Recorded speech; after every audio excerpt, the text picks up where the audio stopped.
Here is how you can remove the all-day event on your iPhone's calendar. Let's get started. So if this is something that if you're new here on this channel on Foxtecc, most definitely subscribe so you never miss anything important.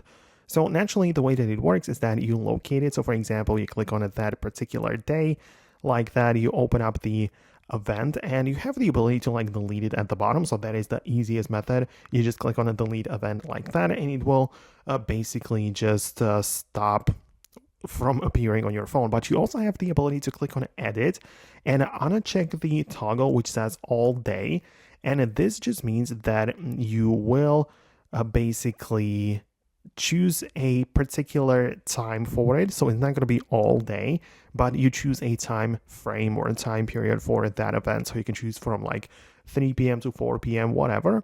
But that is how you can technically turn it off or remove the all day event from the calendar and switch it to just a point in the calendar. Or as I said, you still have the ability to delete the event altogether, meaning that it will disappear from your calendar and it will simply no longer be there. So these are the options which you have available. Let me know in the comments below if you managed to find it and make it work. Hit the thumbs up and subscribe so you never miss anything important. And I'll talk to you soon in the next videos as well. So thanks a lot, and I'll talk to you in the upcoming tutorials.